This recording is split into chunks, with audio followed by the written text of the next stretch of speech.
اللہ تعالیٰ کو پانے کے لیے تین طرح کے جو موضوع ہیں یا تین طرح کے جو مسائل ہیں ان کو ہم مختلف عنوانوں کے ساتھ آپ کے سامنے رکھیں گے۔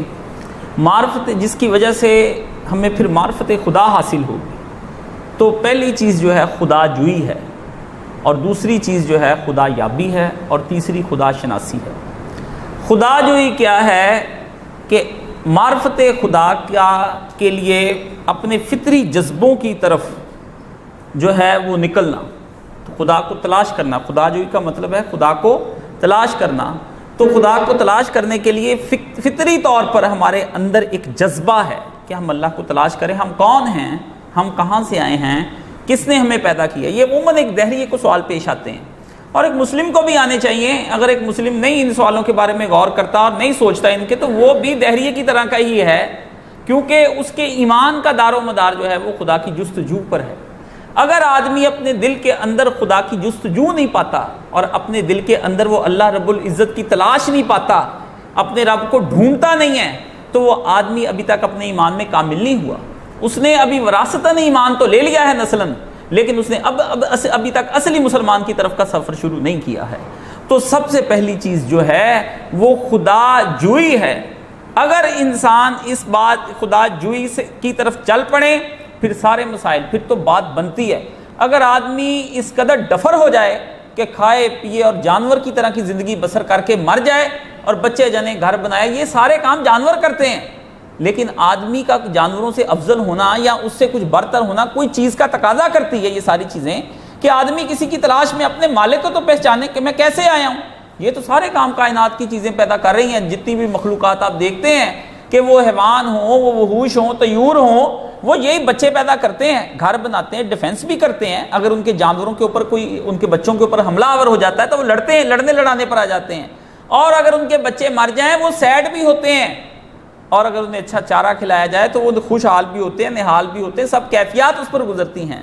لیکن انسان ان کے اوپر اپنے خدا کی جو معرفت ہے وہ اللہ نے ان کے اوپر مسلط کی ہوئی ہے، یعنی ان پر جبر کیا ہوا کہ وہ ہر وقت اپنے اللہ کو پایا ہوا ہے انہوں نے، اور وہ اس میں لگے ہوئے ہیں اور اپنے اللہ کی حمد و ثنا کرتے رہتے۔ انسان کو کہا کہ تو اپنے لیے راستہ ڈھونڈ، اسی لیے پہلی سورہ جو اتاری اس کے اندر یہ کہا کہ تو یہ کہہ کہ اہدنا الصراط المستقیم، جو میں نے شروع میں پڑھا اس کے اندر یہ ہے کہ خداوند عالم، مجھے آپ اپنی ذات کی تلاش کی طرف کے جو فطری جذبے ہیں اس کی ذریعے سے سفر کرنے کی توفیق عطا فرمائیں۔ پہلی چیز یہ ہے کہ میں یہ چاہتا ہوں کہ میں اگر سمجھدار ہوں، کوئی اپنے اندر عقل کا مادہ رکھتا ہوں، اور ہر کام کے لیے میں نے عقل اور سوچ کو بنیاد بنایا ہوتا ہے کہ دنیا کا کوئی کام عقل اور سوچ کے بغیر ہم نہیں کرتے ہیں، تو میں نے جب ہر کام میں عقل کو بنیاد بنایا، سوچنے کو بنیاد بنایا، سمجھنے کو بنیاد بنایا، تفکر کو بنیاد بنایا، فکر کرنے کو بنیاد بنایا، تو پھر کیا وجہ ہے کہ میں صرف عبادت کرنے کے لیے اپنی ان تمام چیزوں کو کام میں نہ لے کر آؤں، دنیا کی چیزوں میں یہ کام لاتا رہوں میں اپنا۔ تو یہ فطری جذبہ جو انسان کا ہے، یہ بات انسان سوچتا ہے کہ میں کہاں سے آیا ہوں، کس طرف سے آیا ہوں، کس نے مجھ کو بھیجا ہے۔ تو اس کے لیے اس کو کہتے ہیں خدا جوئی، یعنی خدا کی جستجو کے اندر نکلنا۔ یہ معرفت کا پہلا ذریعہ ہے کہ معرفت کو حاصل کرنے کے لیے اگر وہ پہلے مرحلے پر فیل ہو جاتا ہے تو پھر ختم ہو گیا۔ یعنی یہ اس کی مثال ایسے ہی ہے کہ جیسے ایک آدمی کو اندر سے جب پیاس ہوتی ہے تو وہ پیاس کو ختم کرنے کے لیے پانی کی تلاش میں نکل جاتا ہے۔ اگر آپ کے اندر خدا کی پیاس نہیں ہے تو آپ خدا کی تلاش میں کہیں نہیں جا سکتے ہیں۔ یہ آپ اپنے ذہن میں رکھ لیں۔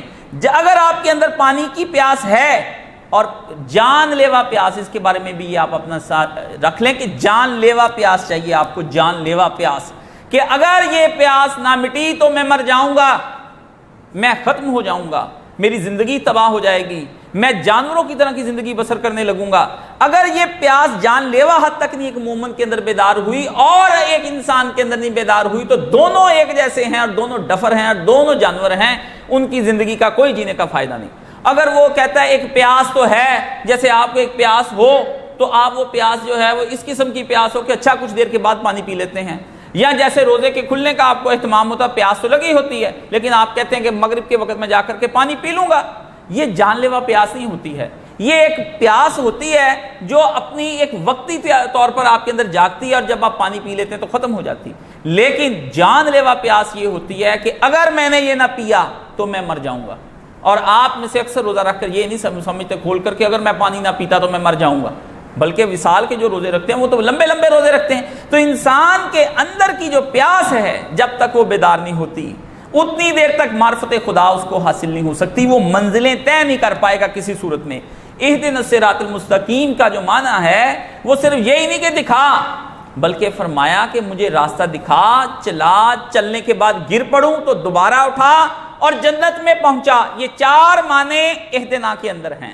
جب آپ یہ 4 معنی کرتے ہیں، اگر یہ چاروں معنوں کے اندر اگر آپ نے اس طرح کی اگر نماز نہیں پڑھی ہے اور ابھی تک اہدنا الصراط المستقیم اہدنا کا معنی نہیں سمجھا ہے، اہد کا مطلب اہدنا، اہدنا نا تو ہم ہیں نا سارے، اہد ہدایت یہ ہے کہ جب تک مجھے دکھا اور اس پر چلا، چلتے ہوئے اگر گر پڑوں تو اٹھا اور اٹھانے کے بعد جنت تک پہنچا.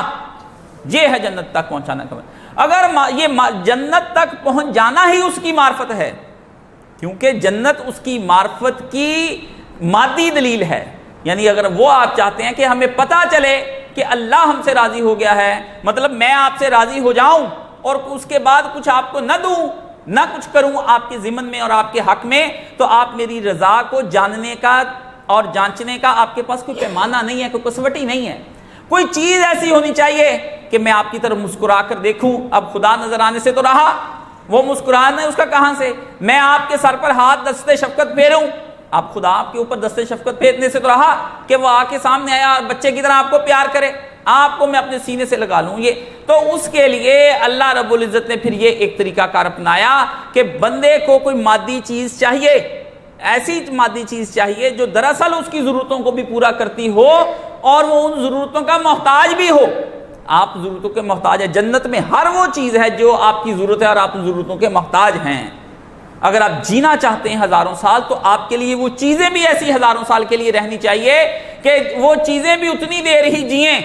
مطلب اگر آپ ادھر بیٹھے ہیں، آپ کو کھانے کی طلب ہے تو کھانا بھی ایسا ہونا چاہیے جو باسی نہ ہونے والا ہو. بیوی اگر آپ جوان ہیں تو بیوی بھی ایسی ہونی چاہیے جو بوڑھی نہ ہونے والی ہو. اور آپ کو سونا بھی، آپ کو بستر ایسا ہونا چاہیے جو پھٹنے والا نہ ہو اور خراب ہونے والا نہ ہو. ایسے ماحول میں آپ رہنا چاہتے ہیں جو مزمحل کر دینے والا نہ ہو، تھکاوٹ کر دینے والا نہ ہو، شدید سرد نہ ہو، شدید گرم نہ ہو. یعنی یہ چیزیں ہیں. یہ معرفت خداوندی کا جو نتیجہ ہوگا اور جو خدا کی رضا ہوگی وہ جنت ہوگی. تو جنت کے حصول کے لیے آپ کو اپنے دماغ کو بیدار کرنا ہوگا. اگر آپ اپنے دماغ کو بیدار نہیں کرتے ہیں، خدا کی جستجو نہیں کرتے ہیں، تو پھر آپ کے اور جانور کے درمیان میں کوئی فرق نہیں رہ جاتا ہے.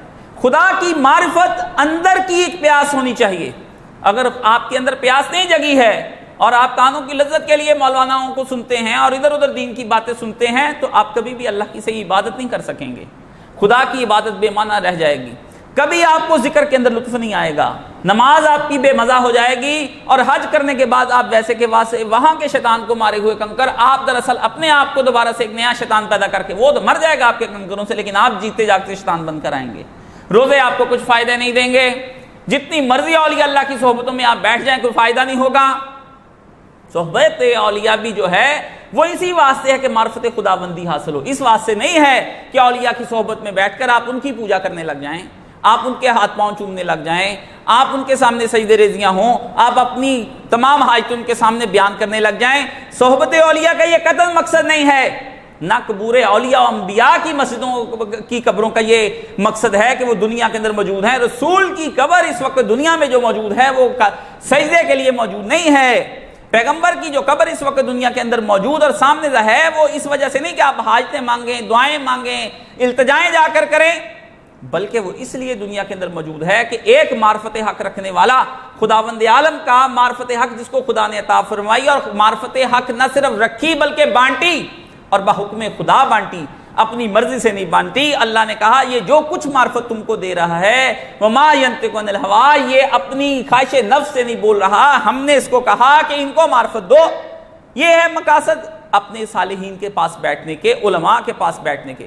اگر آپ ادھر جا کر بھی آپ ایک سچا عالم، سچا مرشد وہ ہوتا ہے جو اپنے پاس بیٹھنے والے کے اندر پیاس پیدا کرے. اگر پیاس نہیں ہے، اس کے پاس وہ آیا ہے اور وہ کہتا ہے میں کہ اپنی زندگی پر مطمئن ہوں اور زندگی اس کی رسول خدا کی طرح کی نہیں ہے، تو آپ کو سمجھ جانا چاہیے کہ یہ وہ آدمی ہے جو اپنے اندر کسی قسم کی پیاس پر نہیں پاتا ہے، اور وہ اپنی شیطانیت پر اور اپنی مسخ فطرت پر مطمئن ہے۔ مسخ فطرت پر مطمئن ہو جانا یہ دہریے کا کام ہے۔